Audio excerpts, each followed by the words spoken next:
Bom, em geral, quando eu dou uma conferência, minha voz vai aumentando à medida que eu vou me empolgando. Então, não se preocupem que no início vocês podem me ouvir mal, mas depois, quando eu fico mais indignado, vocês vão me ouvir melhor. Agradeço muito enfim, a oportunidade de estar aqui e eu queria dizer o seguinte: essa conferência um pouco determina a minha posição no programa, porque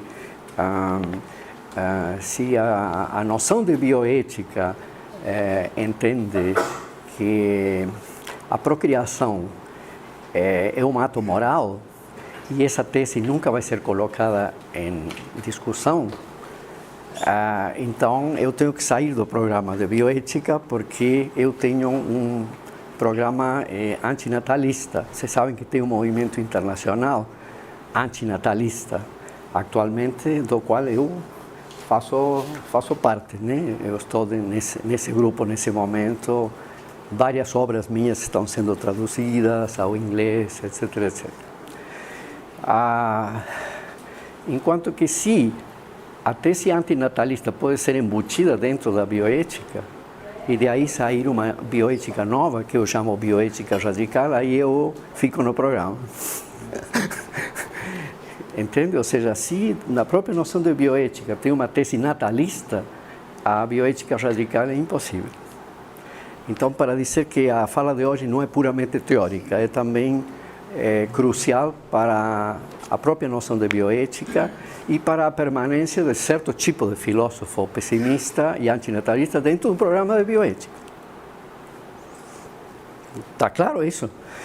Ou seja, se os bioeticistas dizem, veja, a bioética visceralmente, definicionalmente aceita o ato procriador como um ato moral, e isso não vai ser colocado em discussão, eu não tenho nada a fazer num programa de bioética. Então, é uma coisa prática, não apenas teórica. A minha fala vai ser dividida em 3 setores, em 3 partes. A mais longa e mais importante é a segunda, onde eu apresento pormenorizadamente, passo por passo, meu argumento antinatalista, ou seja, eu vou provar a vocês, inclusive aos pais e às mães aqui presentes, de que se vocês tiveram filhos, vocês fizeram uma ação moralmente injustificável. Tá? Essa é a parte crucial da conferência. A primeira é mais introdutória, eu apresento aí a minha noção de nascimento como problema bioético. E a terceira talvez seja a mais interessante para o público bioético estrito. Eu tento de situar a minha bioética radical dentro da história da bioética. Essa é a parte mais curta.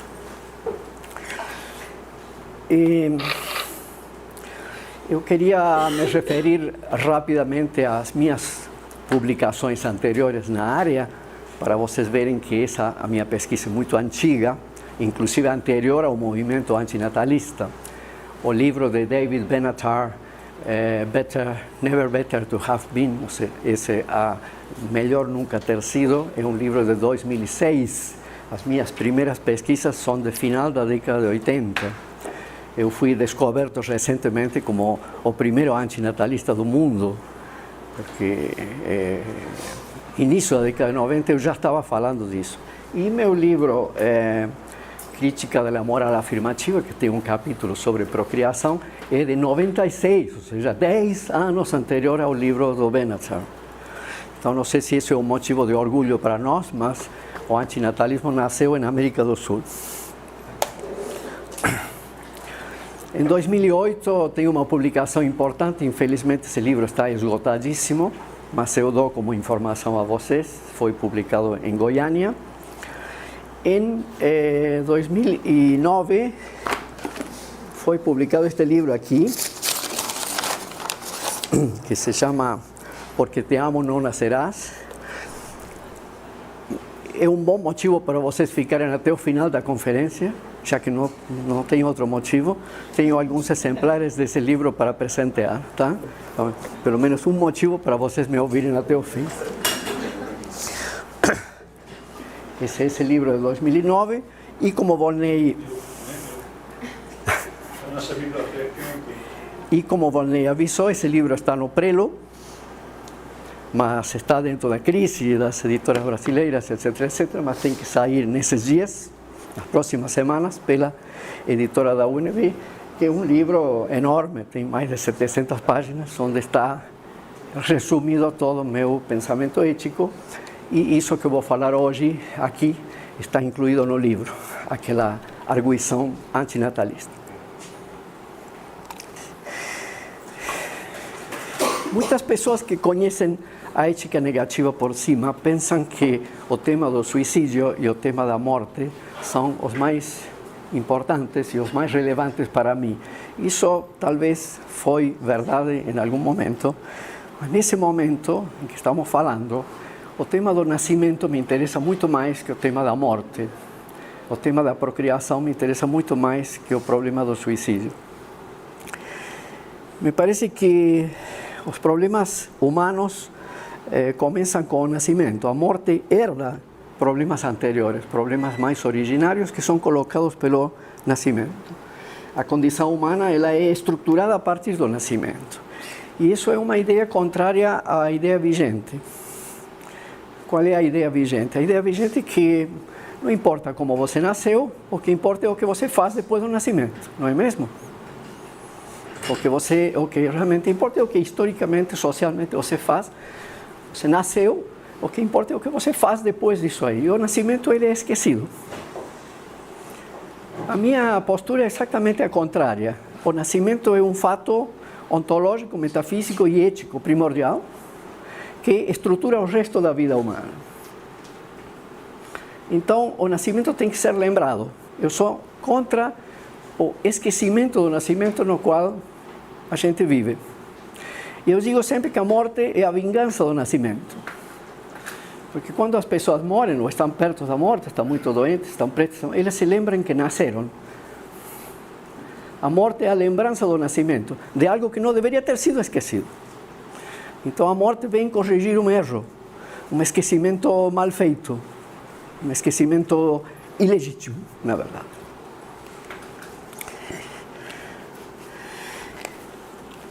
O nascimento serve também para colocar a primeira ideia do que seja uma bioética radical. E que o nascimento é um problema. O nascimento mesmo é problemático.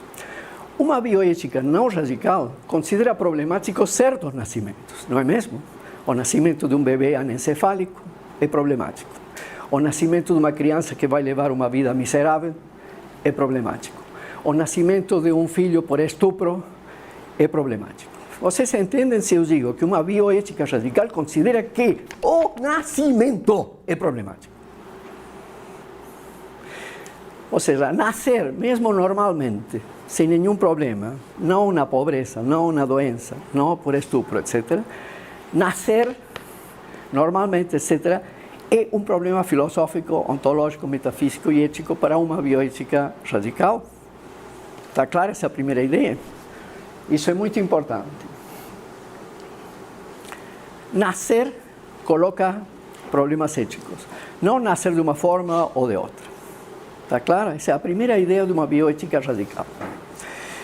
E o Volney e outras pessoas que escrevem seguindo suas pegadas, eles nos introduziram essa diferença entre problemas bioéticos persistentes, problemas bioéticos emergentes. Eu chamo ao nascimento e à morte problemas hiperpersistentes, ou seja, são anteriores e mais originários que os persistentes, porque os persistentes são, por exemplo, aborto e eutanásia.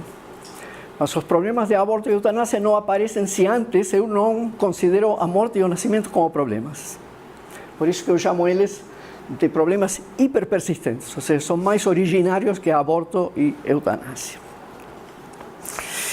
Bueno,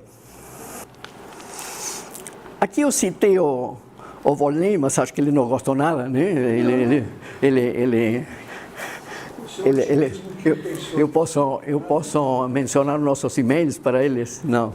Bom, tem uma publicação bastante conhecida, onde tem vários lugares onde o professor Volney fala da vida humana como de um bem maior, né? Bom, e em geral, se considera, na ética tradicional, de que a vida humana é um bem intrínseco, é um bem indiscutível. A segunda ideia de bioética radical que eu queria colocar nas suas cabeças hoje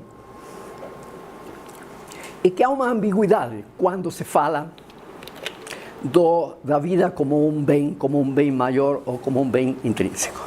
A ambiguidade é, você fala da vida atual, da nossa vida que já estamos aqui, ou você fala também da vida possível, das pessoas que não nasceram e podem vir a nascer. Isso é super importante. Que você tem duas inferências lógicas aqui, e eu poderia concordar com a primeira e não concordar com a segunda. As premissas são as mesmas. É a frase do Volney nessa publicação. A vida é um bem maior, está na premissa das duas inferências. Mas de uma delas, da primeira delas, eu infiro que então devemos proteger as pessoas que já nasceram. Não vejo nenhum problema com isso. Mas a segunda diz outra coisa, muito diferente, do ponto de vista filosófico. Diz que já que a vida é um bem maior, então eu tenho que criar mais vida. E tenho que criar o maior número de vidas possíveis. Mas isso é outra coisa. Eu poderia concordar com o primeiro e não concordar com o segundo. Que vai ser precisamente o caso das teses antinatalistas. Ou seja, proteção para os que já estão aqui, mas dúvidas éticas, ontológicas, etc., acerca de pessoas possíveis. Possible people, real people, como se fala na literatura em inglês. Eu distingo três níveis ou três atitudes éticas, filosóficas a respeito da procriação. A primeira delas é a vigente atualmente. É a que eu chamo humoristicamente concepção patrimonial da procriação. Por que patrimonial? Porque as pessoas falam de uma maneira extremamente insensível acerca de quantos filhos vão ter. Mais ou menos como falam de quantos carros vão ter ou quantas casas vão ter. Eu quero casar e ter muitos filhos. E aí não há a consciência de que quando você procria, você abre uma consciência nova ao mundo, é um ato de muita responsabilidade. Porém, você trata isso patrimonialmente. É bom ter dois filhos, está bem, né? Não, três já é muito, é melhor dois. Como se se tratasse de coisas. Mais ou menos, mutatis mutandis, você pode dizer, seria bom ter 2 ou 3 sofás na minha sala. Tem uma sala grande, né? Então cabem 3 sofás de tamanho razoável. Não, 3 é muito, 2 sofás está bem. Isso é o que eu chamo a concepção patrimonial. Essa concepção patrimonial você encontra, por exemplo, aqui nesse core, né, que vocês conhecem, né? Bioethics Core Curriculum. Eu fiz uma leitura negativa de tudo isso aqui, só dá outra conferência, talvez um paper. Fiz uma leitura negativa, linha por linha, deste documento, que me interessou muito. E aqui no Core, vocês podem ver depois, na página 24, quando se fala de harm, se fala de uma cirurgia que coloca em risco a fertilidade da mulher. A mulher tem que decidir se faz ou não faz a cirurgia, porque fazendo pode comprometer a fertilidade dela no futuro. A reflexão que o autor disto faz é completamente patrimonialista, e completamente insensível do ponto de vista filosófico. Ele diz assim, if the patient considers that she has completed her family and that she will not want any further children, ou seja, se a paciente considera que ela completou a sua família, já tem o número de filhos que quer ter, e se não quer mais ter filhos, então pode se submeter à cirurgia que talvez a deixe estéril. Se não. Se você quer ter mais filhos, se a sua sala não tem ainda suficientes peças de mobília e filhos, você então não faça a cirurgia. Isso que eu chamo a procriação máxima, ter muitos filhos, a maior quantidade possível. Você pode não ter todos os que quer ter por razões econômicas, mas não por razões filosóficas. Se você tivesse dinheiro para sustentar, você teria 10 filhos, né? e ostenta a maneira como você tem coisas. Isso é a concepção que eu chamo patrimonial e vou chamar de nível 1. Esse nível é o nível eticamente mais duvidoso para mim, porque nunca, jamais se coloca na postura de perguntar se há diferença entre uma pessoa humana e uma coisa. Se eu posso calcular a vinda de um ser humano no mundo de uma maneira mais ou menos equivalente a como calculo que vou comprar uma peça de mobília em uma loja e trazer para a minha sala. O nível 2 é um nível muito problemático, filosoficamente. Chamo de procriação mínima ou procriação sóbria ou procriação austera, daquelas pessoas que dizem, não, a vida é muito... Suponhamos que a pessoa não tenha problemas econômicos, que pudesse ter todos os filhos que quiser, mas essa pessoa que diz, o mundo é um lugar árduo, um lugar sombrio, um lugar difícil, então eu vou ter o número mínimo de filhos só para satisfazer meus instintos paternais, mas eu vou ter só um filho. Nós vamos ver depois que, do ponto de vista antinatalista, é absolutamente indiferente que você tenha um filho ou que você tenha 10. Economicamente, sim, faz diferença, né?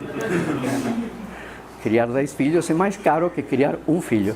Porém, do ponto de vista filosófico, a gente vai ver, uma vez que você teve um, tenha 10, porque o estrago já está feito. Né? Isso a gente vê logo em seguida. E esta aqui é a posição que eu sustento e que os antinatalistas sustentam: melhor não procriar, ou seja, abstenção total. Não ter filhos, nem um filho, 0 filhos. Faço um esclarecimento agostiniano de Santo Agostinho. Santo Agostinho é um grande filósofo da história da filosofia europeia que era em favor da abstinência. Abstinência significa abster-se das relações sexuais. Bom, quero dizer que eu faço uma distinção entre abstinência e abstenção. Eu sou em favor da abstenção, mas sem abstinência. Não se assustem. Nesse livro que Volney falou, né, que vai ser publicado, eu faço uma defesa veemente da sexualidade. Eu acho que a sexualidade foi estigmatizada eticamente de uma maneira totalmente absurda. Não há absolutamente nada de errado moralmente na sexualidade, nem na heterossexual, nem na homossexual, nem mesmo na sexualidade perversa. Eu mostro no livro, mas isso eu não vou falar aqui, que a procriação enfrenta mais problemas morais que qualquer forma de sexualidade, inclusive perversa. Mas isso eu não vou falar aqui, vamos ter que esperar que o livro saia. Então, a abstenção de procriar não significa que vocês vão se transformar em monges e em não fazer vida sexual. Eu acho que uma vida sexual exuberante de qualquer tipo não tem absolutamente nada de antiético, só que tem que ter cuidado de não ter filhos. Porque aí sim, se vocês levam uma vida sexual exuberante e têm um filho, vocês estão com problemas éticos graves, como eu vou provar agora. Enquanto isso, podem continuar desenvolvendo suas vidas sexuais com a alegria de sempre. A bioética é uma disciplina interdisciplinar por essência. Ela não existe se não é interdisciplinar. Só que desde 2008, 2009, eu venho insistindo que a parceria com a filosofia é incômoda. Acontece como quando vocês convidam uma pessoa e depois não sabem como desconvidá-la. Porque o filósofo coloca coisas absurdas, como por exemplo essas. Já se perguntaram? De repente nós falamos muito de direitos humanos. Não podemos imaginar um direito humano de não nascer em um mundo sombrio. Se há um direito a não nascer, esse direito é transgredido cada vez que uma pessoa tem um filho. Porque em lugar de deixá-lo em seu nada tranquilo e livre de todo perigo, você traz ele a esse mundo, como Volney falou, que está passando por um momento especialmente sombrio, né? Ou, se fala muito de proteção, me lembro dos 4P, da bioética da intervenção, se fala muito em proteção, mas não podemos pensar no nível 3 da abstenção total como uma maneira absolutamente segura de proteger a alguém? Que sistema de proteção é 100% seguro? Nenhum.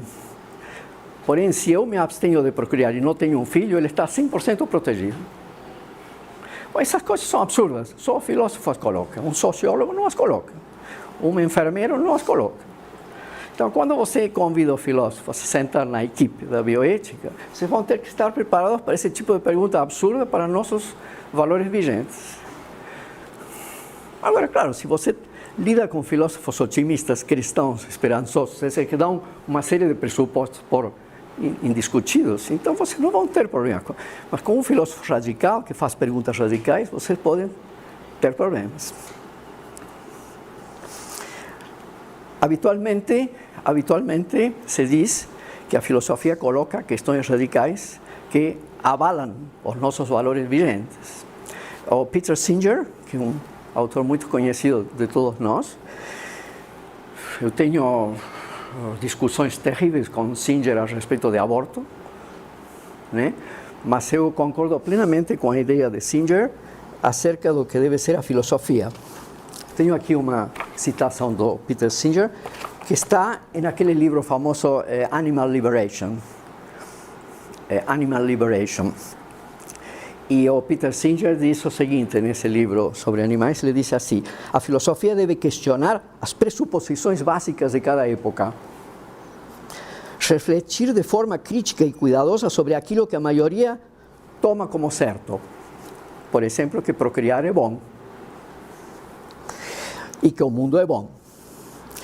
E acredito, a principal tarefa da filosofia é a tarefa que a torna uma atividade digna de existir, diz o Peter Singer. E termina dizendo, infelizmente, nem sempre a filosofia desempenhou esse seu papel histórico. E é verdade, porque a filosofia acaba se adaptando aos valores vigentes. Só para encerrar isso, se vocês me perguntam qual é a minha concepção da filosofia, eu acho, apesar de ser perigoso de dizer isso, até legalmente, né, que o filósofo não tem por que se adaptar aos valores que vigoram dentro da sociedade na qual ele foi criado. Eu não tenho por que ser cristão, não tenho por que ser otimista, não tenho por que ser racista, não tenho por que ser machista, não tenho nenhuma obrigação de adoptar os valores nos quais eu fui criado. Eu tenho pleno direito a contestá-los e às vezes eu tenho o dever de contestá-los. Então a filosofia coloca essas questões que eu chamo questões desestabilizadoras, não são apenas críticas. Crítico qualquer filósofo pode ser. Crítico é uma palavra que se tornou muito vulgar. A filosofia é mais do que crítica, ela é desestabilizadora, ela é louca mesmo. O Slavoj Žižek, aquele filósofo esloveno, disse recentemente, os filósofos somos loucos. E isso é verdade. É uma loucura desestabilizadora. Não apenas crítica. O plano crítico não é suficiente, é fácil ser crítico. Terminei aí a primeira parte, passo à segunda, que é meu argumento antinatalista passo por passo. Ele tem muitos passos, mas eu vou ir explicando ele aos pouquinhos. Bom, eu vi outro dia na internet uma foto engraçadíssima de um menino de 5 anos fazendo assim, contra os antinatalistas. Como dizendo, você não quer que eu nasça, mas eu vou nascer. Eu ri dessa imagem, mas me preocupa. Porque coloca os antinatalistas, ou seja, as pessoas que estamos contra o nascimento por razões, como se fôssemos monstros. E como se odiássemos as crianças. Como se chama nosso livro? Não é ódio às crianças. Isso é muito importante. O antinatalismo se coloca não do ponto de vista dos progenitores, se coloca do ponto de vista do nascituro. Eu digo, o antinatalista é o advogado defensor da parte mais desamparada e mais frágil do processo de procriação, que é a pessoa que vai nascer. Ele não tem quem defenda seus direitos. O antinatalista é o advogado defensor dos direitos dessa pessoa que está sendo manufaturada e jogada no mundo. Então não me diga que o antinatalista odeia crianças, antes pelo contrário. Que o argumento adota desde o início o ponto de vista do nascituro, não o ponto de vista dos procriadores. Dentro do nível 1, se lembra da concepção patrimonial? Os que vão ser pais falam de uma maneira extremamente inescrupulosa acerca da experiência da paternidade, dizendo, você tem que ter filhos, é uma experiência maravilhosa. A maravilhosa experiência da paternidade. Toda mulher deveria ser mãe, é uma experiência maravilhosa. A nossa pergunta é maravilhosa para quem? Isso é fundamental. Certamente para os progenitores. Mas será que é maravilhosa para quem nasce? Então, essa é a pergunta crucial. Aqui não está sendo visto o nascimento do ponto de vista de quem está fazendo nascer. Porque quem está fazendo nascer? Uma de duas. Se o nascimento é por descaso, né? Muitas pessoas nascem por descaso, por relações sexuais irresponsáveis, nasce um filho. Ou seja, por planejamento, duas pessoas que decidem que vão ter um filho em tal época, etc, etc. Seja um caso, seja em outro, o filho está sempre nascendo dentro de projetos de outras pessoas. Não há nenhuma linha de argumento no qual ele esteja sendo considerado nos seus interesses. Aí você já pode me perguntar, mas como que você sabe os interesses de quem vai nascer? Ele não existe ainda. Bom, mas na bioética, por exemplo, quando a gente discute aborto, a gente não faz isso permanentemente. Por exemplo, se você é pró-aborto, mas se você pudesse ter falado com sua mãe no momento dela estar grávida de você teria pedido a ela abortar? Não fazemos isso na bioética, a cada momento. Bom, estou fazendo a mesma coisa aqui. Então, o argumento que diga, não, você está fazendo falar o nascituro por você. Mas é o que fazemos em geral quando fazemos experimentos mentais acerca de pessoas que não existem ou pessoas que já ficaram desabilitadas, como anciões, pessoas muito velhas que não podem mais falar ou decidir. Ficou claro esse primeiro ponto? Segundo, em geral se diz, Cabreira, e vocês na antiguidade são muito frios, vocês têm que ver o nascimento com os sentimentos, com os afetos. Não pode ver isso de uma maneira completamente intelectual. Os argumentos antinatalistas são extremamente carregados de afeto. Eles estão carregados do afeto da piedade e da preocupação profunda pelo que essas crianças vão sofrer no mundo. Não me diga que o argumento antinatalista é puramente intelectual e frio, em absoluto. Os argumentos antinatalistas são logopáticos. Quem leu meus livros de cinema, que eu, como o Volney falou, eu me ocupo muito com linguagem de cinema também, eu criei um neologismo logopático para argumentos que são lógicos e afetivos ao mesmo tempo. Então, os argumentos antinatalistas são afetivos, sim, estão carregados de afeto, no sentido de estarem cheios de pena, de piedade e de constrangimento diante de um pequeno ser indefeso e uma forte preocupação diante dos perigos e dos danos que esperam a quem nasce.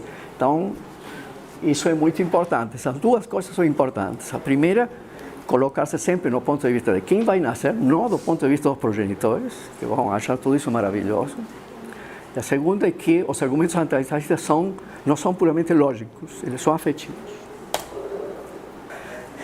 Alguém pode me dizer, você desde o início da sua fala, você fala de que pode haver problemas éticos na procriação. Mas aí eu preciso dizer o que eu vou entender por ética. Ética é uma noção complicada. Vocês, na história da filosofia, vocês têm éticas kantianas, éticas utilitaristas, éticas consensuais, todo tipo de teorias. Porém, tem duas exigências que estão presentes, inclusive, nos documentos da bioética. Está aqui, está no core, está em muitos documentos importantes da bioética, que são as duas exigências éticas mínimas. Não se deve manipular a outra pessoa para o próprio benefício, ou seja, não utilizar a pessoa como meio. Eu acho que isso é bastante plausível e bastante intuitivo. uma das coisas que mais nos incomodam é quando nos damos por conta de que alguém nos usou, não é verdade? Você se dá por conta a posteriori de que alguém usou você como coisa, como um meio para obter algum benefício dela. Então, não manipular tem a ver com o famoso segundo imperativo categórico de Kant. Nunca trates a outro apenas como meio, mas também sempre como um fim. E segundo, não prejudicar, ou seja, eu não posso dar a alguém alguma coisa que eu considero problemática, que eu considero má, perigosa, ou que vai fazer dano para a sua integridade física, para a sua saúde, etc. Eu acho que aqui pode haver pessoas que simpatizam com a teoria de Kant, que simpatizam com a teoria de Habermas, mas não acho que ninguém negue que isto aqui é um núcleo moral bastante razoável. Não é?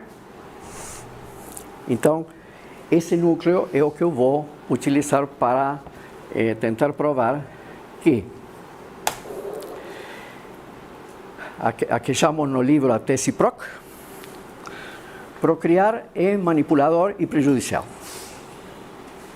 Quando vocês têm um filho, vocês o manipulam no sentido proibido pelo segundo imperativo de Kant. E em segundo lugar, vocês o prejudicam, ou seja, o colocam em um lugar ruim, que se pode provar que ele é sombrio.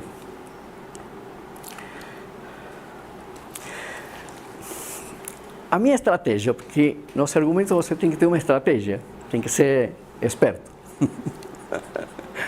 Que às vezes você, é um conselho que eu fui professor de lógica há muitos anos. Quando você tem um bom argumento, você não gasta esse argumento logo, deixe ele para o final. Largue primeiro os seus argumentos mais fracos. Tem uma série de estratégias que não são desonestas, são para que o argumento tenha mais eficácia. Bom, eu passei muito tempo, eu acho que os antinatalistas passam muito tempo tentando provar que a vida humana é prejudicial, faz dano.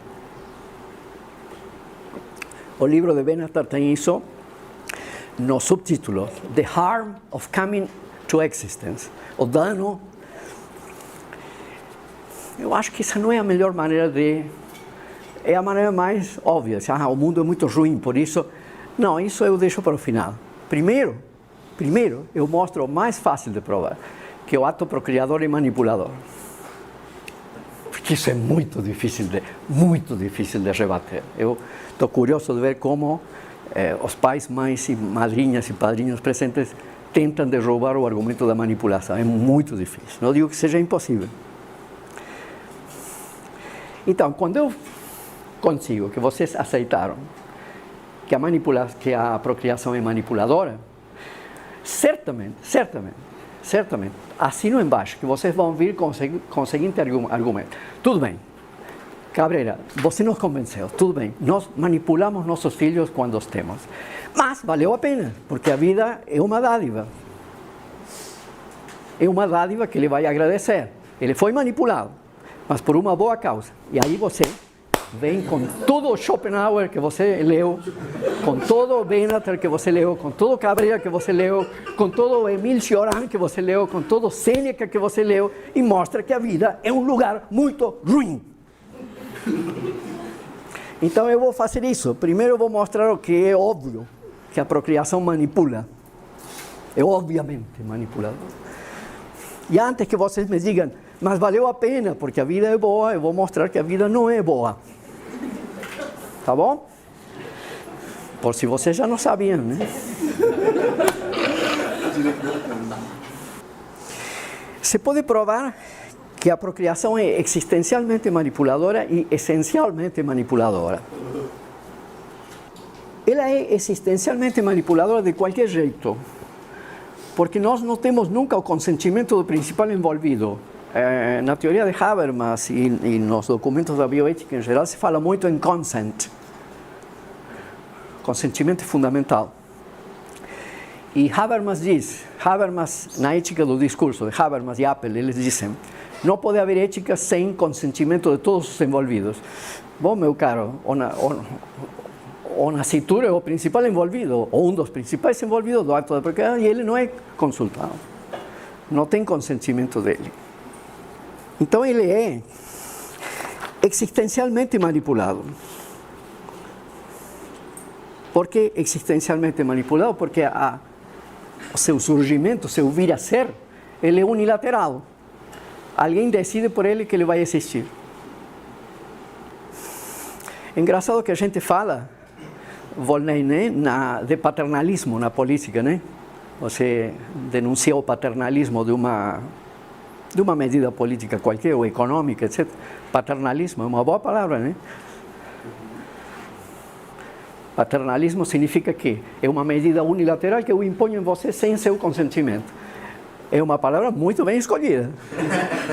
Porque paternalismo tem a ver com paternidade, que é o auge da manipulação existencial. Isso não é uma metáfora. Está claro isso? Ou seja, você pode dizer, não, mas eu vou ser um pai muito tolerante, eu vou ser um pai autoritário, eu vou ser um pai muito tolerante. Isso não importa. Porque não há maneira de fazer nascer uma pessoa a não ser manipulando-a existencialmente. Depois você pode ser tolerante ou autoritário se quiser, mas isso, o dano já está feito, né? Tem uma objeção que eu gostaria de responder agora.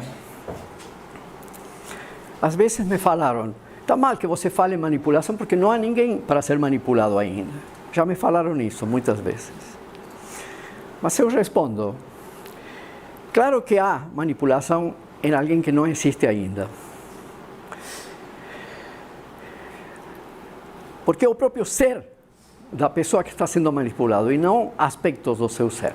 Suponhamos que um casal não tem filhos e ela não está grávida, não há nada ainda, está claro? Não há nada. Mas eles estão em crise. Já ouviram falar, né? De crises matrimoniais. Bom, às vezes acontece. Raramente, né? Mas... Então, esse pessoal, ela ou ele, vamos dizer que seja ele, para a Ana Miriam não me atacar, que ele diga, vamos ter um filho, eu acho que isso pode resolver nossa situação. Isso é extremamente manipulador. Extremamente manipulador. Você vai ter um filho para resolver um problema do casal. Eu não posso falar de manipulação pelo fato de que esse não ser não existe ainda. Eu acho claro que é um caso de manipulação com ninguém ainda existindo. Tanto que se essa pessoa nasce e lá pelos 15 anos ele fica sabendo que ele foi parido, foi existido para resolver a crise matrimonial dos seus pais, ele pode se sentir lesado. Ele pode se sentir manipulado retroativamente, dizer, não, eu não nasci porque vocês me queriam. Nasci para resolver um problema de vocês. Então, essa objeção para mim não caminha, não funciona. Me parece que vocês não podem negar que a procriação é existencialmente manipuladora. Vocês, claro, você pode me dizer, mas é impossível consultar. Como é que você vai consultar quem vai nascer? Você está pedindo um impossível. Mas não é impossível não procriar. O nível 3 está aí como possibilidade. Procriando eu não posso consultar, mas eu posso não procriar. Depois vamos ver isso, mas não há nenhuma obrigação moral de procriar, vocês sabem isso. Não há nenhuma regra moral que eu transgrida pelo fato de não ter filhos. E há muitas que você transgride tendo-os. Apesar que muitos gostariam de ter uma lei contra os celibatários e os que se abstêm, né? Mas a procriação é também essencialmente manipuladora. Ou seja, não apenas é manipuladora no ato do surgir, mas pelo fato de eu nascer em determinadas circunstâncias, eu não quero dizer que isso me torna não livre, também não me cobre isso, tá? Se não quero dizer que porque você nasceu no Brasil, pobre, doente, etc., isso determina, tá claro? Acaba com sua... Não, você continua livre. Nisso eu sou sartreano, né? Ou seja, as circunstâncias não te determinam. Você pode ser livre, você pode fazer escolhas livres.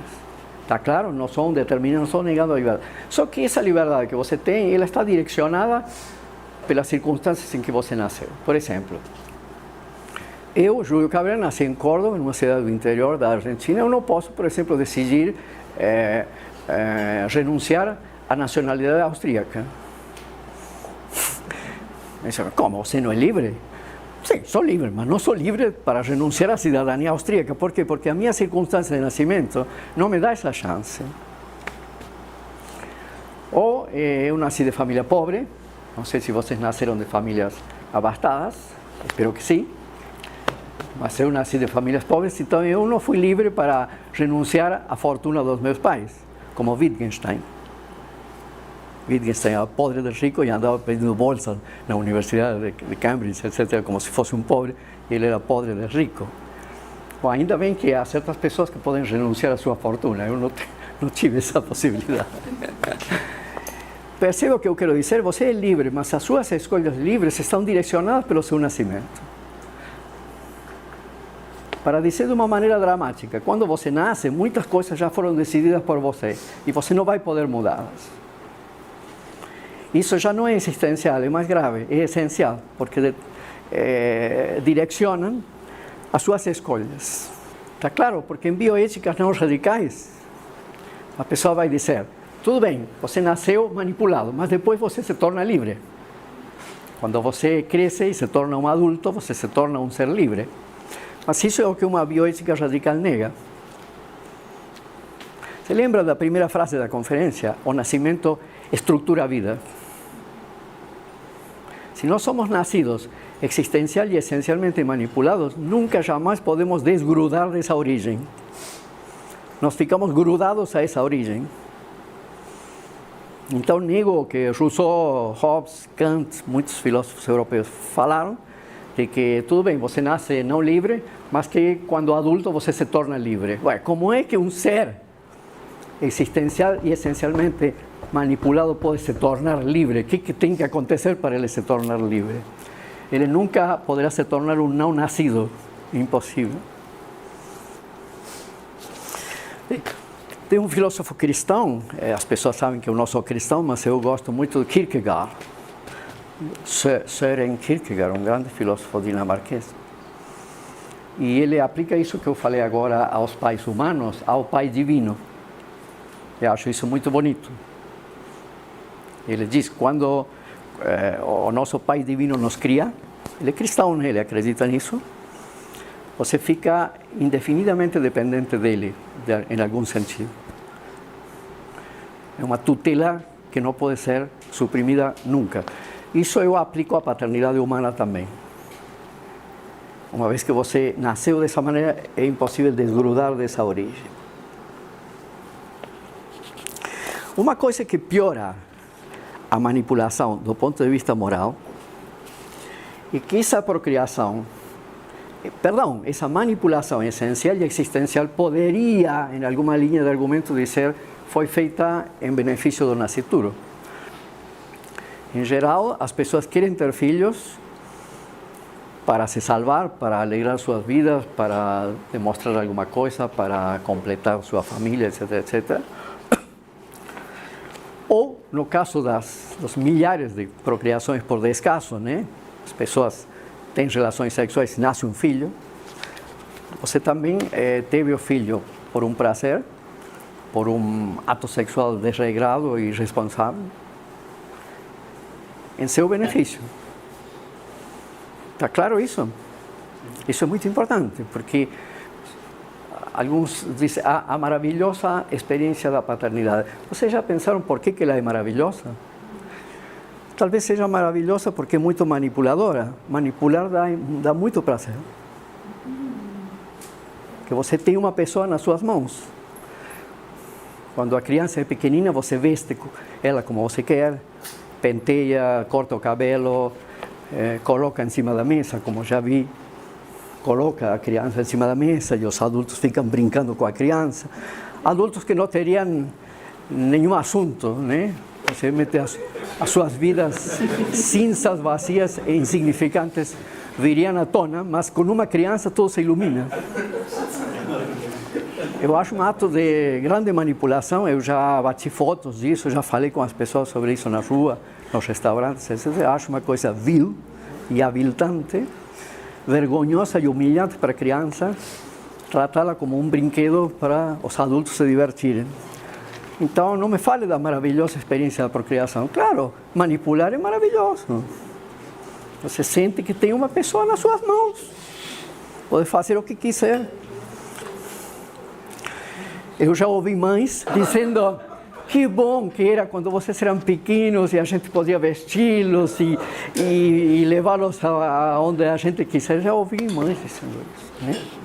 Bom, manipular é muito gostoso, né? Claro. Aqui vem 4 contra-argumentos contra o nível 3. Se diz, Cabrera ou fulano, procriar é natural, tem que aceitá-lo como um fato da natureza. Segundo, a procriação é socialmente encorajada nas comunidades em que vivemos. Terceiro, é impossível obter o consentimento do nascituro. Portanto, o que você está pedindo é impossível. E quarto, o argumento do amor, certamente o preferido das mães. O fato de dar amor a quem nasce pode compensar a manipulação. Isso já me foi dito por muitas mães. Sim, é um ato manipulador, mas isso se compensa pelo amor que a gente dá ao nascituro. Bom, eu vou refutar esses 4 argumentos. Eu acho que nenhum desses argumentos mostra meu ponto, que a procriação é moralmente aceitável. Vamos voltar ao primeiro. Bom, que o fato de algo ser natural prova que isso seja também moral, contradiz toda uma tradição moral europeia muito importante que a gente estuda e aplica muitas vezes. Por exemplo, a linha kantiana, ou própria linha utilitarista. Eles dizem, nós temos muitas tendências naturais, mas como criaturas éticas, nós temos que tentar vencer os impulsos naturais. Nós somos naturalmente violentos, por exemplo, não é? O ser humano é naturalmente muito violento. O ser humano é naturalmente muito egoísta. Ele tenta centrar suas decisões em si mesmas. Mas a ética sempre está dizendo, cara, você tem que lutar contra essas tendências naturais. Você não pode ser tudo violento que a natureza dizer, você não pode ser tudo egoísta que a natureza pedir.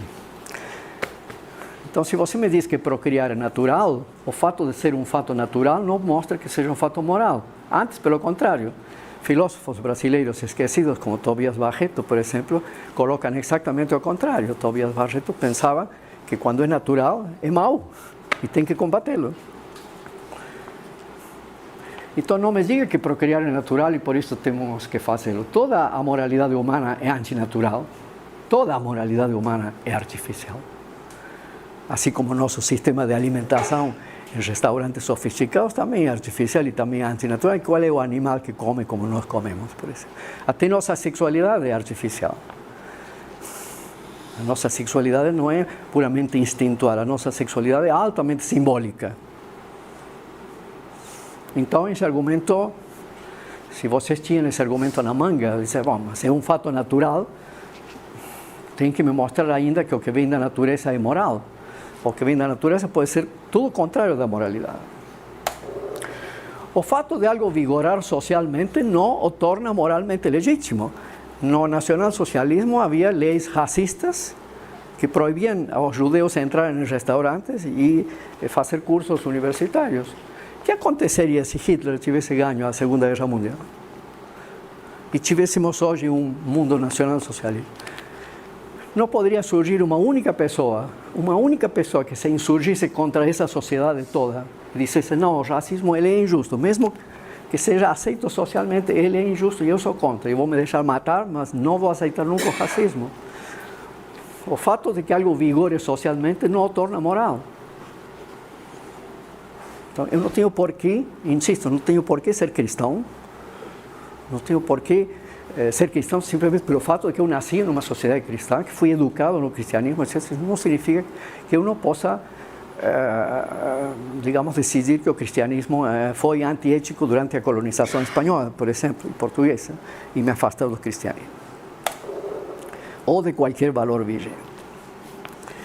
Bom, aqui isto é muito fácil, você tem razão, é impossível consultar a uma nascituro, mas é perfeitamente possível viver sem procriar. Não sei se vocês sabem isso. Sabem? Apesar que nós vivemos em sociedades que compulsivamente tentam de que você tenha filhos, é uma coisa impressionante. Ainda bem que eu já saí da minha idade fértil, porque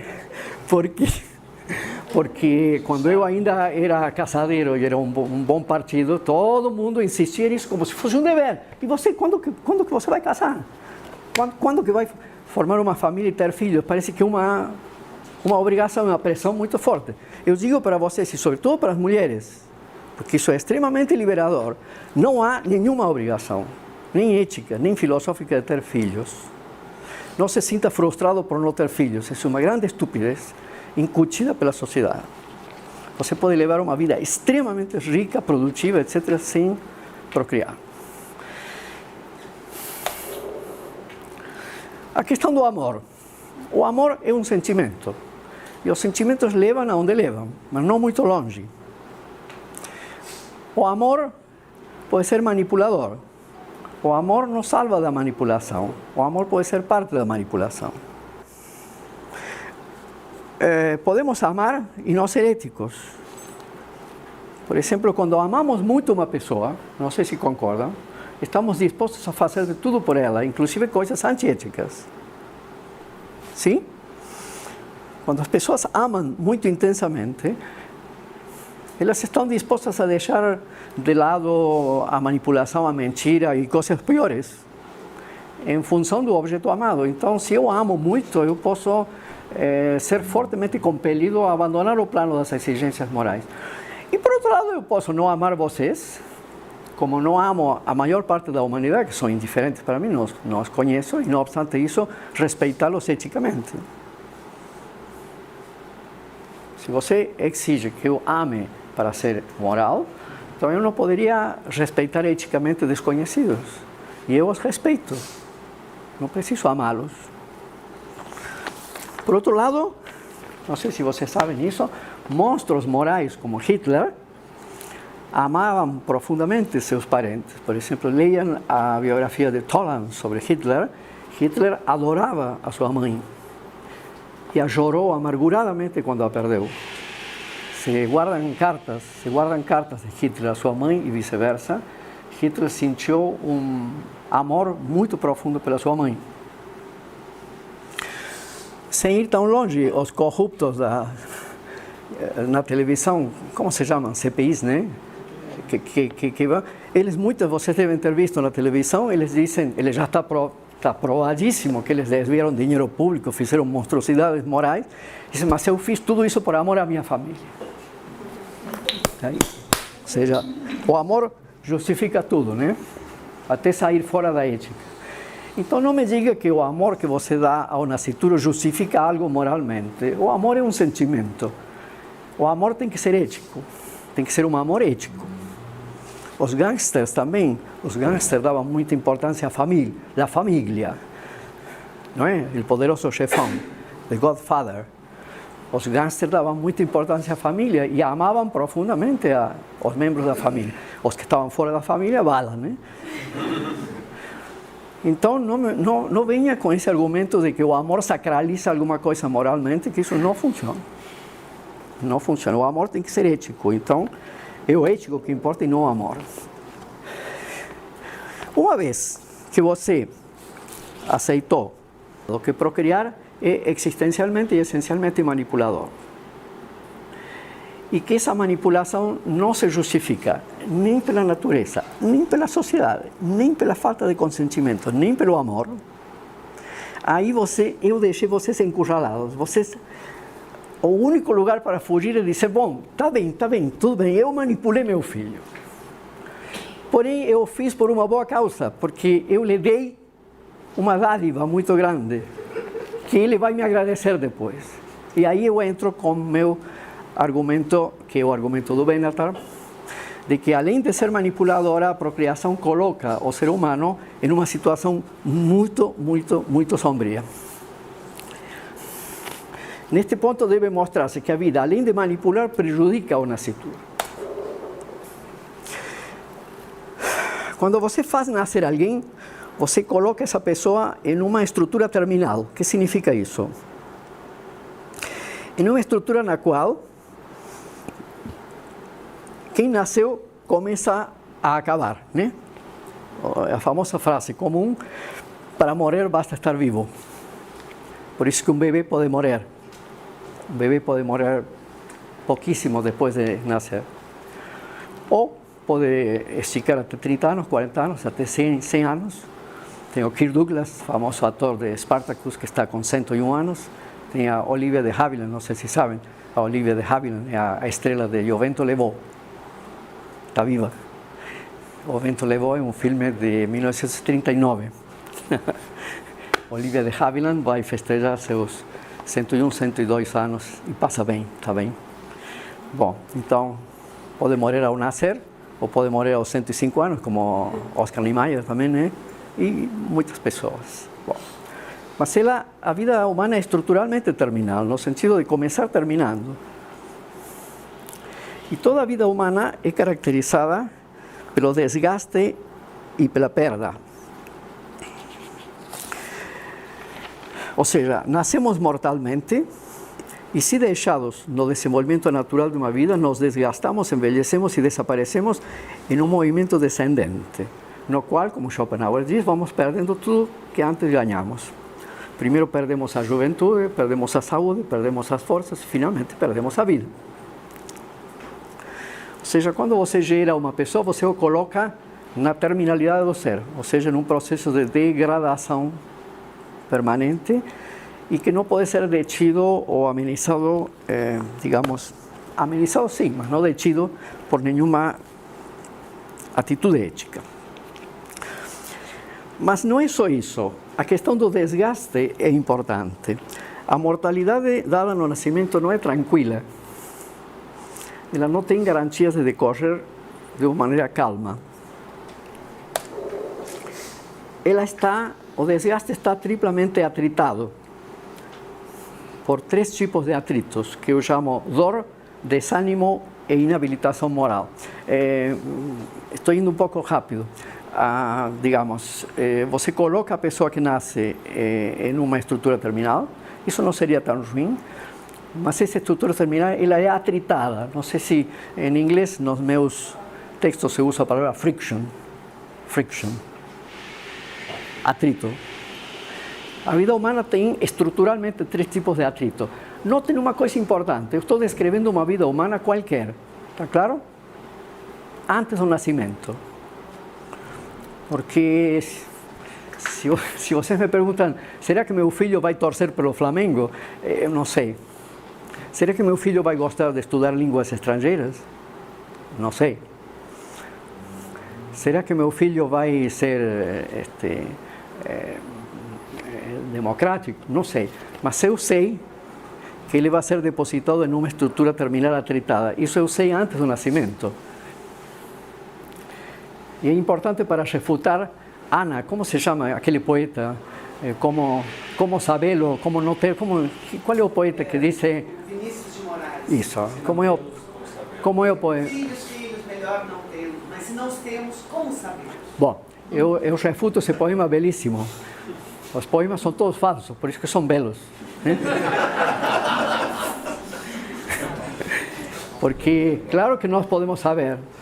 Tudo isso sabemos antes de nascer a pessoa.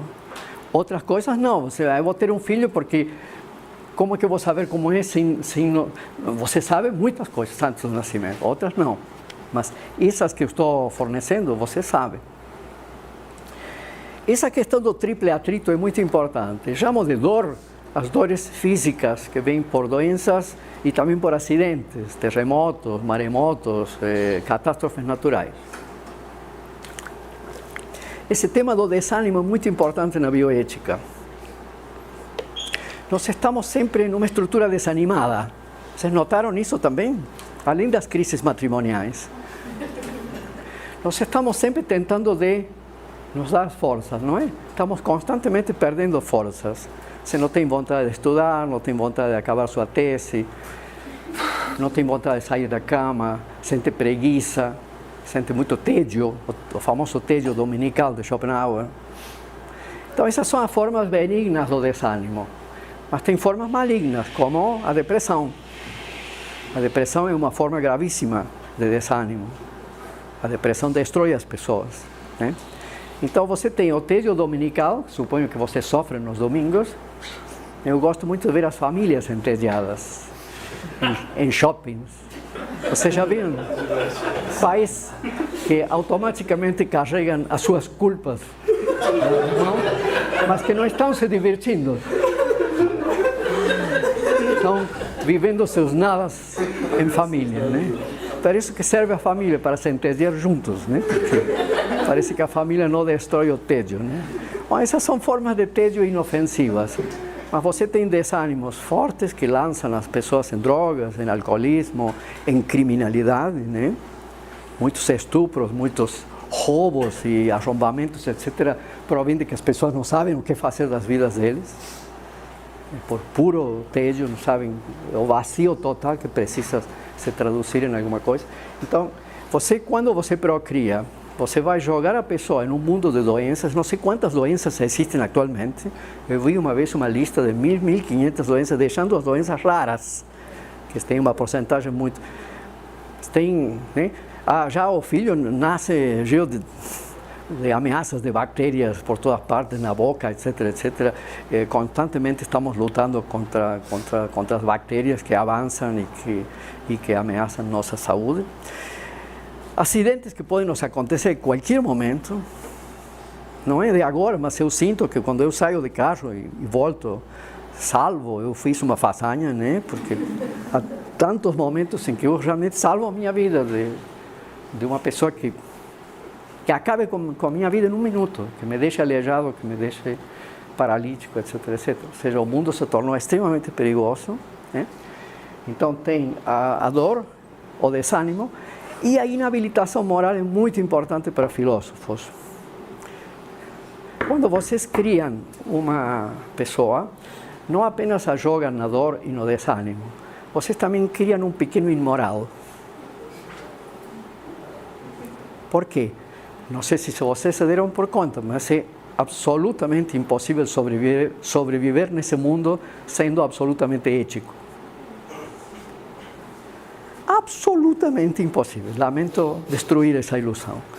Se você é muito certinho, muito respeitoso das leis, você vai ser destruído simplesmente. Quando o menino na escola começa a sofrer bullying e começa a sofrer torturas e tormentos dos outros coleguinhas, o que o pai diz para o menino? Revire, não seja bobo, bata neles, não fique, faça-se respeitar, vai lá, não ensina a moralidade, dar a outra face, etc. Não, ele quer que o filho vá lá e jogue duro para se abrir caminho em um mundo íngreme. Então, quando você cria alguém, isso é muito mais importante talvez que a dor e que o desânimo, você cria um pequeno imoral também. Já o bebê é imoral. Vocês notam, o bebê é absolutamente egocêntrico, ele está absolutamente interessado nele. E ele imediatamente que se dá por conta, o bebê não é nada tolo, né? Se dá por conta que com os choros dele, começa a controlar o ambiente, se transforma em um pequeno tirano, né? Tanto que os pais dizem agora ele é o rei da casa, né? Chegou o rei da casa, e é verdade, um rei tirânico, não um rei democrático. Vocês vão me dizer, e não existe nada positivo. Nós vamos sair daqui nos arrastando. Não há nada que seja bom. Claro, existem os prazeres, as realizações, os valores positivos. Só que como nascemos em uma estrutura terminal atritada, todos os valores positivos são uma reação a isso. Vocês não sentem isso no dia a dia? Constantemente você está lutando para que o desânimo não te invada, para que a dor não te inhabilite totalmente ou para que a imoralidade não se torne insuportável. Por exemplo, você passe a ser perseguido, por exemplo, ou discriminado, isso já é insuportável. Não imagino como devia ser a vida de um judeu na Alemanha em 1940, isso é insuportável, né? Mas mesmo sem chegar nesses níveis de perseguição, você é discriminado, é excluído o tempo todo por uma coisa ou por outra, né? Não somente pessoas que têm algum diferencial, mas você pode ser excluído por opinar, por ter as opiniões que você tem, você expõe certas opiniões em uma reunião e você cria um inimigo. Cria inimigos pelo fato de você ser como é. Então, os prazeres positivos existem, mas são de natureza reativa, contra a estrutura terminal. E eles são esforçados, efêmeros, moralmente inhabilitados, porque é difícil levar em conta os outros quando eu quero impor um valor. Quando eu quero ser feliz, é difícil levar em conta a felicidade dos outros também. Se fala muito de levar uma vida boa. Ah, minha vida é boa, mas você tem que ver os preços que essa vida paga. De repente, outras pessoas estão pagando pela sua felicidade. Nós vivemos em sociedades injustas, isso nos empolgantes textos do Volney isso aparece. Ou seja, vivemos em sociedades profundamente injustas. Então, significa que, de alguma forma, nós não temos direito a ser felizes, porque a nossa felicidade é tecida com o infortúnio de milhares de pessoas. Antes eram os escravos, hoje são os proletários. Não sei se vocês sabem que nós temos as nossas bolsas, as nossas viagens internacionais elegantes, porque 80% desse país e desse mundo passa a vida toda trabalhando em trabalhos insignificantes, absurdos, mal pagos, dando o corpo e a alma para esses trabalhos para assegurar a sociedade na qual nós temos algumas regalias, alguns privilégios. Então, quando você procria, quando você cria um filho, lembre, você vai jogá-lo na inabilitação moral. Ele vai ter prazeres, mas esses prazeres são onerados, são reativos e são moralmente inabilitados. E, finalmente serão derrotados, né? Porque, como diz o Schopenhauer, a morte termina com qualquer projeto humano, né? Salvo que você tenha escrito alguma coisa. Isso é para reforçar, para vocês ficarem mais alegres e reforçar o que Volney anunciou antes. Nesses tempos sombrios é bom escutar uma conferência minha. Só para reforçar, este é um corolário um pouco retórico, admito. A argumentação boa já passou. Mas, digamos, só para reforçar, se a vida é uma coisa tão boa, por que há tantas pessoas que devolvem o produto? As taxas de suicídio, você deve saber, aumentam assustadoramente ano após ano. Sempre tem algum comunista que diga que é pela crueldade do capitalismo, uma coisa assim, mas sempre houve suicídios. Atualmente as taxas de suicídio são altas em todo o mundo, em alguns países assustadoramente altas. Então muitas pessoas se suicidam, ainda não é maioria, mas é uma grande parte. Muitas pessoas caem em psicoses, ou seja, doenças em geral irreversíveis, gravíssimas, onde a pessoa não suporta mais a realidade e se esconde numa realidade melhor, entre aspas, onde sofre menos. Se o mundo fosse uma coisa boa, porque os hospícios e os hospitais estão cheios de psicóticos e de loucos, e alguns estão na rua. Você pode me dizer, os suicidas são minoria, e os loucos também, mas não os neuróticos, que somos nós, né?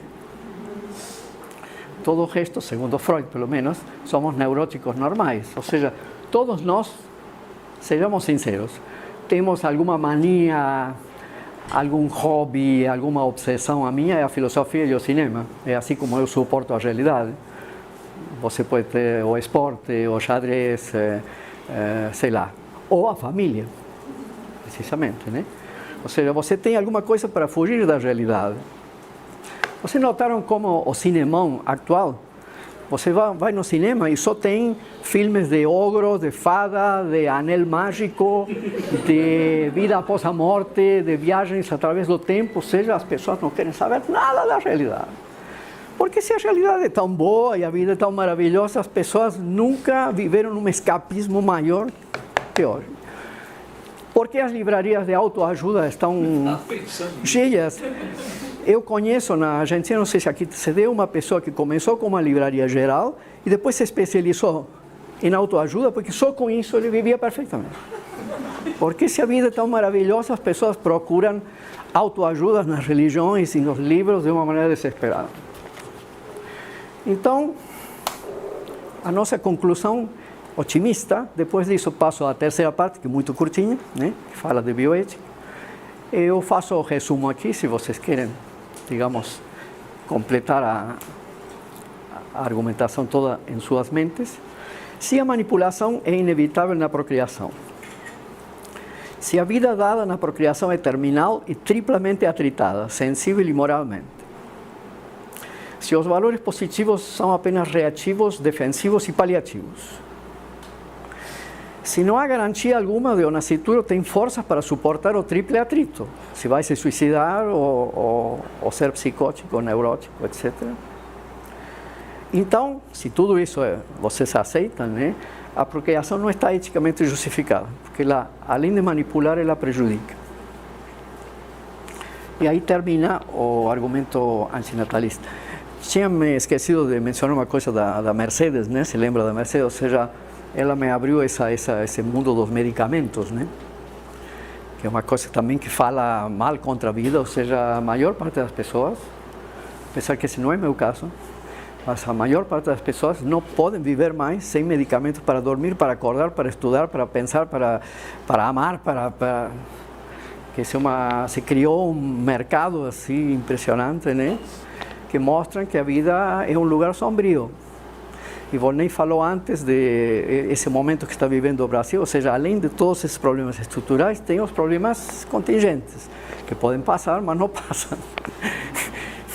Não conheço nenhuma pessoa que não tenha dito da sua própria época que era uma época de crise.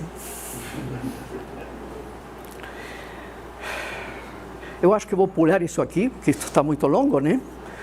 Tem dois contra-argumentos que em geral se apresentam contra o argumento antinatalista, que eu não vou tratar detalhadamente, só informo a vocês. O primeiro são os famosos argumentos ad hominem, dizer os antinatalistas têm essas ideias pessimistas porque eles tiveram problemas com a família, e são homossexuais, são impotentes, são uns fracassados, são uns frustrados e por isso, bom. Esses são os famosos argumentos ad hominem. Não sei se vocês estudaram lógica alguma vez, teoria da argumentação em geral, e isso é uma falácia, ou seja, atacar a pessoa em lugar de examinar o argumento. Eu digo, eu concedo tudo isso, né? Pensem tudo isso de mim. Eu tive uma infância infeliz, a minha mãe me odiava, concedo tudo. Só que isso não toca a qualidade dos meus argumentos. Isso só explica por que eu os apresento. Agora você tem que ir lá e dizer, não, veja, a vida não é tão ruim, a vida não é manipuladora, aí sim. Não, os prazeres não são puramente reativos, aí sim. Você não pode dizer, não, você... Como Schopenhauer, né? Schopenhauer teve uma relação infernal com a mãe. A mãe de Schopenhauer era uma escritora, amiga de Goethe. Uma escritora snob. E a relação dele foi horrível. E, obviamente, isso teve uma influência nos escritos dele. Trazer à tona a relação infernal que Schopenhauer teve com a mãe para avaliar os argumentos pessimistas dele me parece absolutamente fora de lugar. Outro argumento é o argumento Adão e Eva, de dizer que se todo mundo fosse assim, a humanidade acabaria. Isso sempre as pessoas dizem. A resposta mais linda que eu escutei é, de novo, do já mencionado Agostinho de Hipona, que além de estar em favor da abstenção, estava em favor da abstinência. Você sabe, se você está em favor da abstinência, está em favor da abstenção, mas não a inversa. Bom, então ele pregava não ter contato sexual com as mulheres. E aí perguntaram a ele, mas se todo mundo fosse assim, o mundo acabaria? Alguém sabe a resposta de Agostinho? Se ele falasse inglês, ele diria, so what?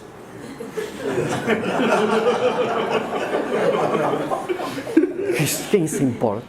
Aí em português se diz, e daí, né? E daí, né? E daí? Que desapareça. Talvez o melhor que o ser humano possa fazer do ponto de vista ético seja desaparecer. Vejam que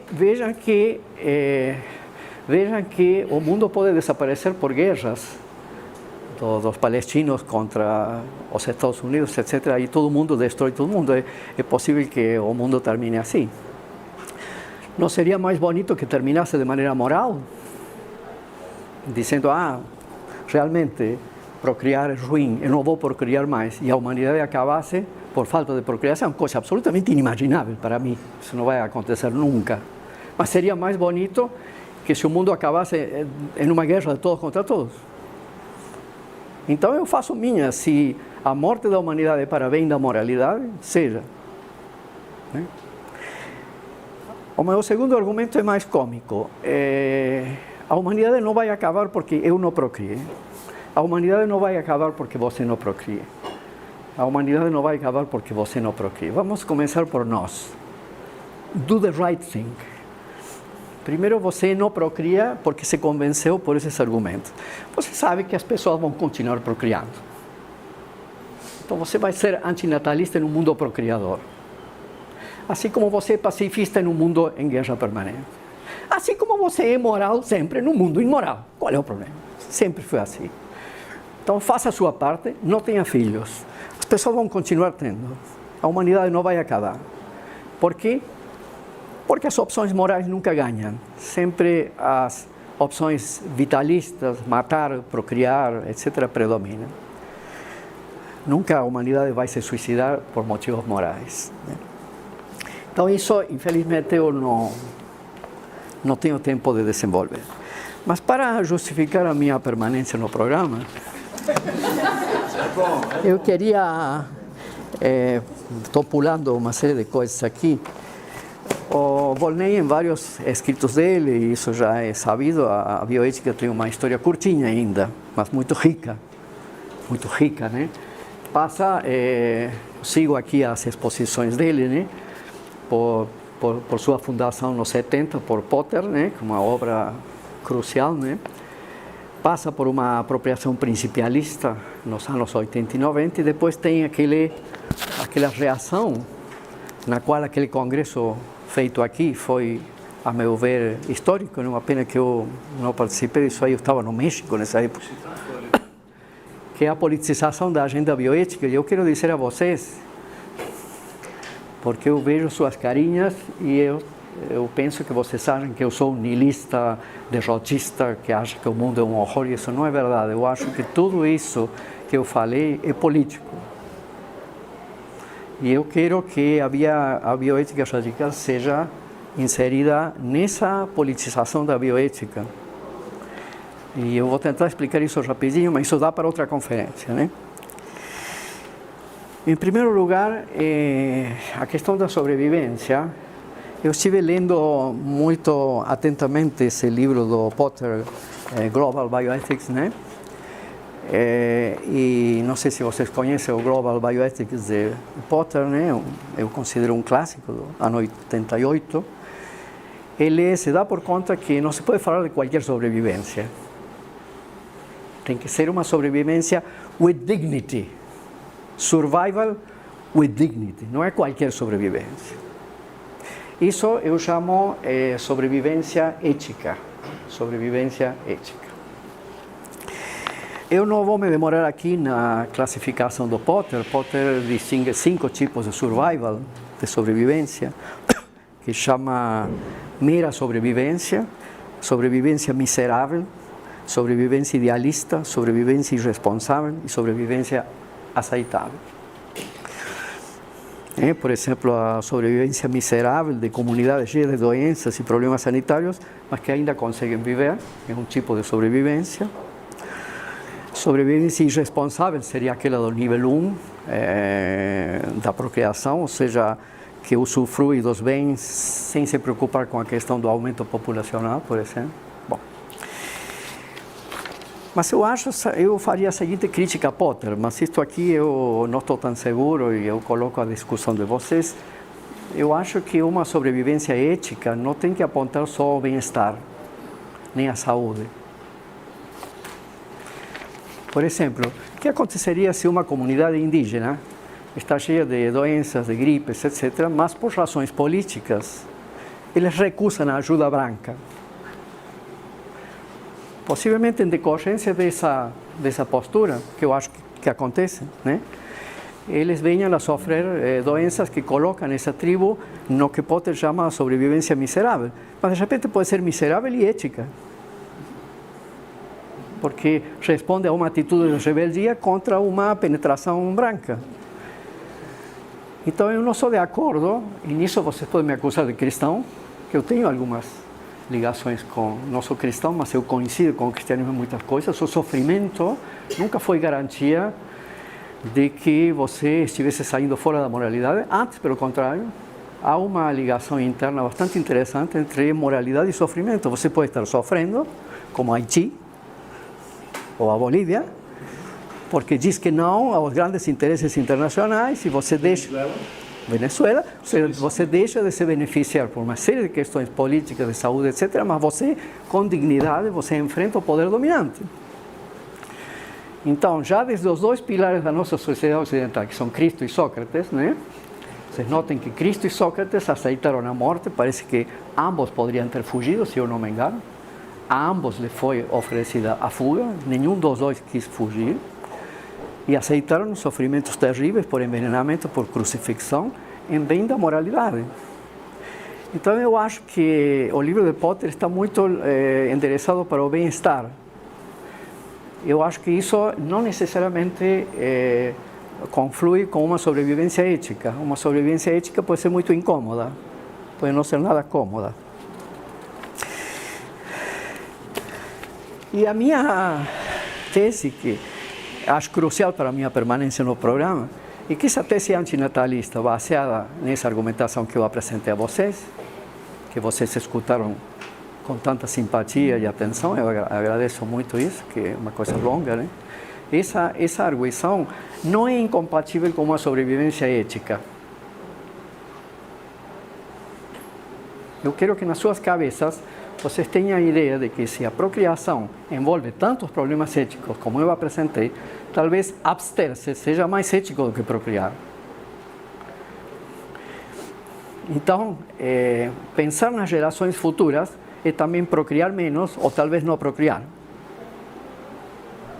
Se lembram de uma das perguntas absurdas da filosofia colocadas slides antes, de se a melhor forma de proteger alguém seria não fazê-lo nascer?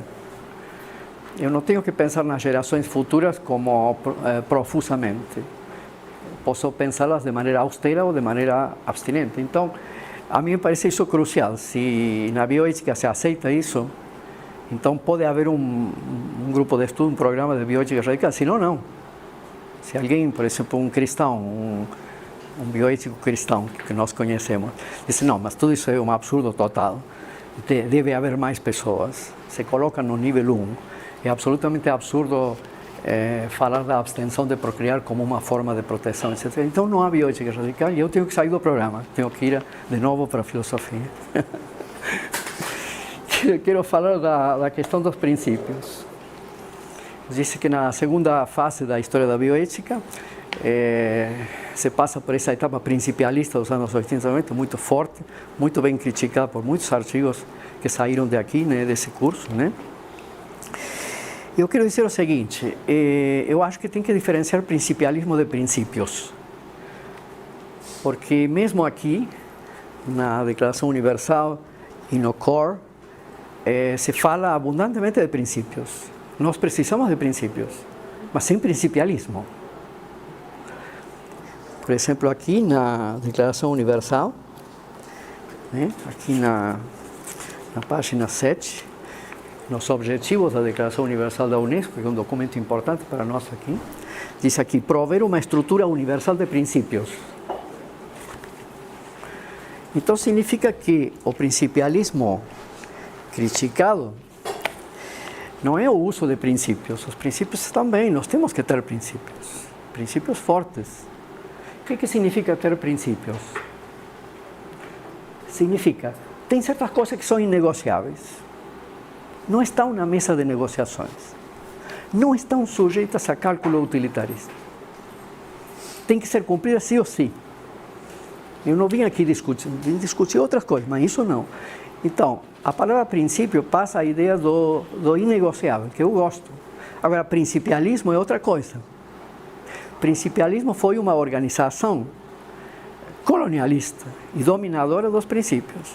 Isso tem que ser criticado, mas não os princípios. E às vezes me dá a impressão que não se distingue bem claramente essas duas coisas. Principialismo não é o uso de princípios, senão a bioética radical é principialista também. Não é? A bioética radical é principialista. Você poderia dizer isso. Você poderia dizer, quando o Senhor diz que a manipulação fere a autonomia, eu estou dizendo fere um princípio. Quando estou dizendo a procriação prejudica a pessoa, fere o princípio de não maleficência. Então, significa que a bioética radical é principialista? Não, não é principialista, porque não aceita essa organização vertical, sem exceção, etc., do principialismo. Mas usa princípios, sim. Nesse artigo que você escreveu com o Anderson, por uma vida não colonizada, se lembra? Já tem uma crítica ao utilitarismo, e eu suponho que você está fazendo uma autocrítica disso, porque, atenção, eu acho que essa passagem da crítica contra o principialismo, que está bem, para o utilitarismo não é boa. Realmente eu acho que o Anderson colocou um ponto bom aí e você assinou embaixo, então parece que você concorda com essa, não digo autocrítica, mas essa maior cautela com o utilitarismo. Por que estou dizendo isso? Porque eu acho que, não sei se concorda comigo, o poder dominante é muito mais utilitarista que principialista. O poder hegemônico é muito mais oportunista e vê os contextos e diz ontem uma coisa, hoje já diz o contrário. Eu acho que o poder dominante hegemônico não é nada principialista e não utiliza princípios fortes. E, afinal das contas, se você vê a genealogia do utilitarismo, ele é tão anglo-saxão quanto o principialismo. O utilitarismo vem do John Stuart Mill. Então, não vamos nos livrar do colonialismo trocando o antiprincipalismo pelo utilitarismo. Eu vou dizendo, eu sou visceralmente anti-utilitarista. Eu sou em favor do Gensler, que é um indivíduo que escreveu contra o aborto, né? É um padre, mas eu posso concordar com o padre de vez em quando, né? E ele diz que não considera o utilitarismo como uma teoria moral. Você consideraria uma teoria moral, uma teoria que diria que se torturando e matando uma criança, você salva a vida de 1000 pessoas, está bem. Isso se segue dos princípios utilitaristas, porque os princípios utilitaristas é o benefício da maioria. Se Hitler tivesse acabado com os judeus da Europa, que obviamente eram uma minoria, né? Apesar de serem muitos, ele teria feito um grande bem para toda a humanidade, então passaria pelos testes utilitaristas. Ou você está em um bote, né, e as pessoas estão se afogando, etc.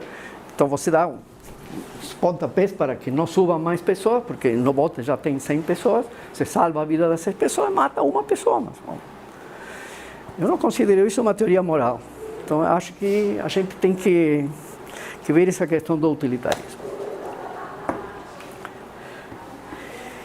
E por último, eu acho que a obtenção de procriar, em um contexto de procriação máxima, de nível 1, aquela procriação patrimonial e irresponsável que considera a criança como uma coisa, é um ato político, sim. É um ato fortemente irritante e perturbador da ordem estabelecida. Eu acho que é um ato revolucionário. Inclusive, se coloca muita pressão, sobretudo nas mulheres, para procriarem, como se a vida consistisse nisso. Eu acho revolucionário e político se insurgir contra essa ideia, né? Mostrar que tem muitas coisas para fazer na vida, tem romances, escultura, cerâmica, viagens, cultura, livros, filmes, etc. Muito mais que passar a vida criando filhos.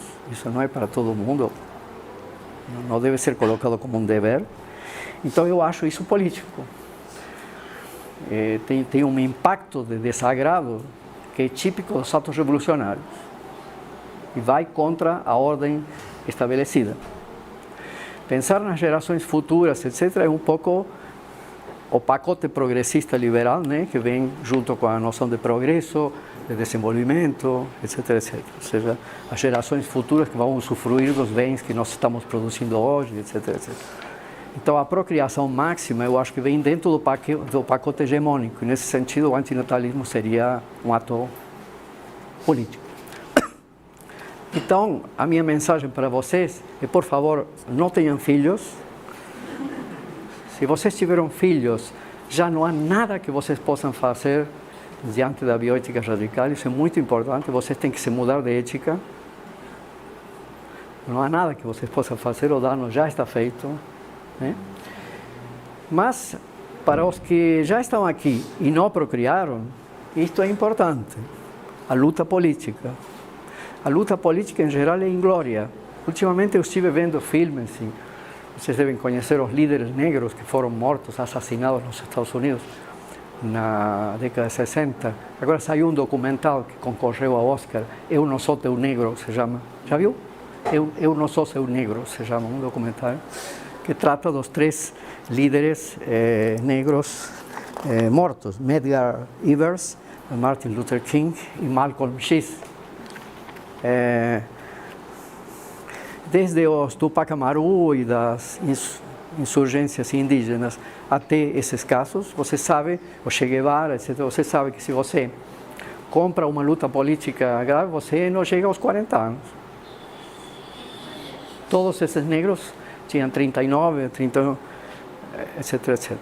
O grande líder da insurgência irlandesa contra os ingleses, como se chama? Michael Collins. Michael Collins tem um filme também, que foi o grande herói da revolta dos irlandeses contra o colonialismo inglês, morreu aos 31 anos. Se vocês me perguntam, é uma boa maneira de morrer. Você está na terminalidade do ser, você vai morrer de qualquer forma. Talvez de velho, com doenças, etc. De repente, para você que já está aqui, primeiro, não tenha filhos. Segundo, envolva-se numa luta política e mora aos 31 anos, fazendo bem, mora pela moralidade. O Cristo tinha 33, Sócrates não sei quantos, mas era jovem também. Não tem que lutar por uma vida longa. Talvez estou dizendo uma heresia dentro dessa época de longevidade, de prolongamento da vida, etc., etc., mas eu acho que os 2 dicta antinatalistas seria não procriar e mora heroicamente. Obrigado.